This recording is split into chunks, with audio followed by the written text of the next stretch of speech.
Okay, we'll start off by removing the rear wheel, which in this case is just a through axle.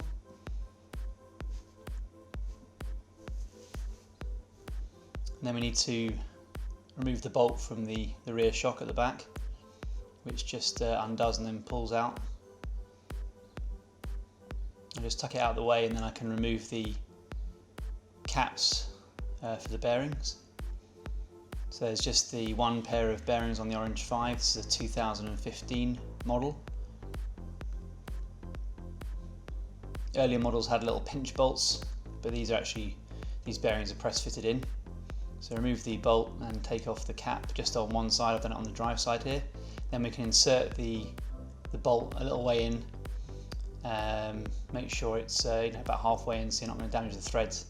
And then you can tap it lightly out with a nylon hammer. It doesn't need much of a tap to get it out in my case, as long as there's a little bit of anti-seize on the axle there.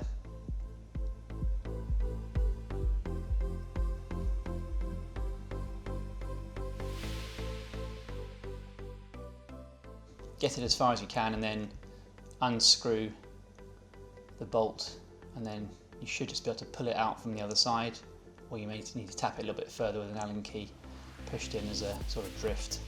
Watch the washers, they're inside the bearing, drop out and keep hold of those. I've just undone those cables, and then I'm going to put the bolt in just loosely and attach a strap just to keep everything out of the way, so this saves me having to take off the whole piece. I've squirted a little WD-40, it's probably not 100% necessary, but my bearings were quite full of gunk, and I hadn't tried yet, but looked fairly seized. So I'm using this Rapid Racer Products bearing extractor and press. The easiest way of doing this is to actually turn the outside red cup the other way around to how it's shown in the picture initially, because it makes sure that you can guide the other side of the press through its centre. Once it's out a little bit, then you can turn the outside red cup the other way around as it's shown in the diagram for the product, and finish off the extraction. You'll see at the end how this fits together. You see that little central part there which goes through the inside of the outer bush.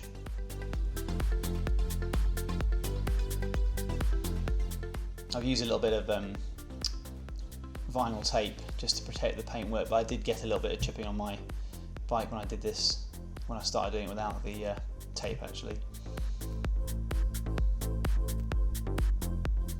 Just make sure it's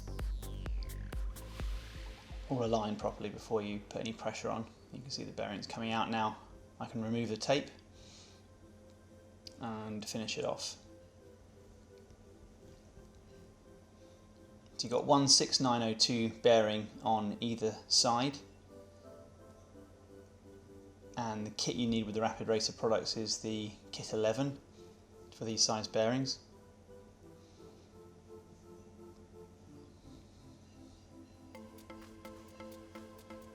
So there we go. I'm just going to finish off pulling it out now.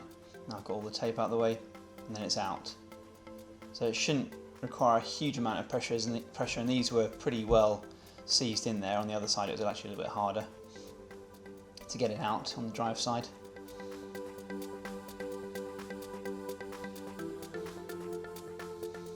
This is standard M8 rod that it comes with, but the useful thing about this kit is I haven't used it yet, but you could use it for your wheel bearings as well, and possibly bottom bracket as well. So that's the inside there, which has to be guided through the outside bushing. You can see if you start off doing it the other way around, as it shows in the picture, it isn't guided, so it's much harder. So just a little tip there. Clean it all out with some degreaser.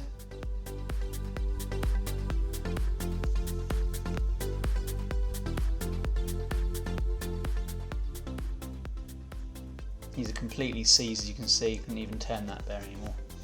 And there's a good bit of play. So definitely needed replacing. It was just less than a year I had the bearings in from new, but it does get ridden a lot, and it's pretty awful weather in on Dartmoor in Devon in England. Just giving it all a clean out, which I probably should have done before, making sure the inside of the axle is clear as well.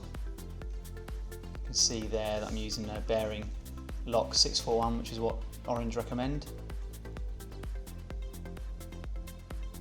That's Loctite 641, and these are 6902 RS bearings. I'm applying a little bit to the outside of the bearing, a little bit on the inside, and here I'm pressing it in, which is fairly straightforward with this tool, and I would definitely prefer to have this tool than try and line it up and knock it in with a hammer. I'm just checking continuously that it's perfectly aligned, but this tool does make it a lot easier. Superstar Components also did a much cheaper tool than this, but it's no longer available at the time I did this video, so hopefully they'll do it again in the future, but check them out. But this is the Rapid Racer product. It's quite expensive for what it is. I hope I get a little bit more use out of it for other jobs. So until it stops, I'm not putting a huge amount of pressure on it. I just want to make sure it's fully seated, and then I can just take it all off.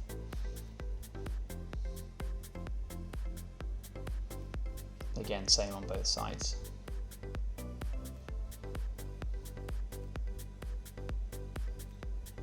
That's the bearing fully seated.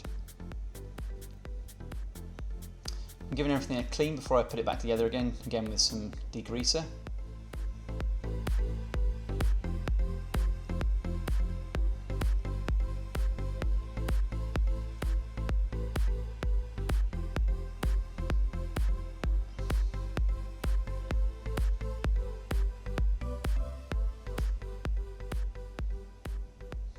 I'm putting a little bit of anti-seize, or they say copper grease, in the little FAQ manual, but that's what I've got, anti-seize, which should do the same job.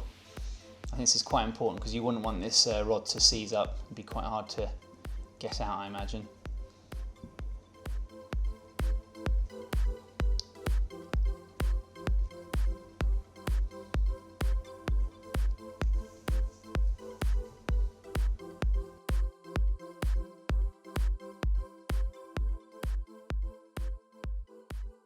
So I've got a little bit of grease to hold the washers on the inside, and then just push the axle through so it's lined up.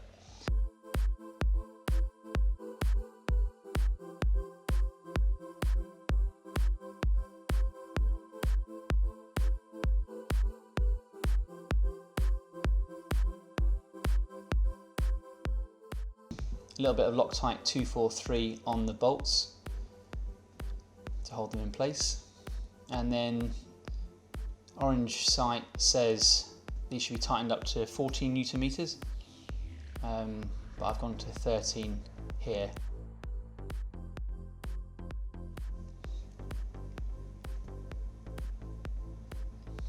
It's basically pretty tight. It's about as tight as you'd want to go with a 4mm Allen key.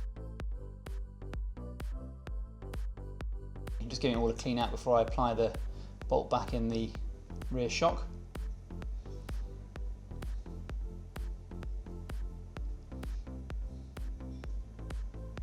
Giving everything a clean out and putting a little bit of grease on the bushing there as well, and some anti-seize on the bolts.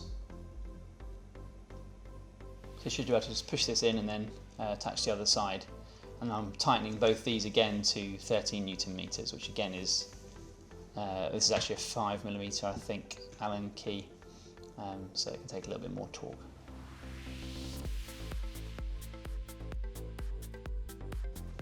And that's the job done.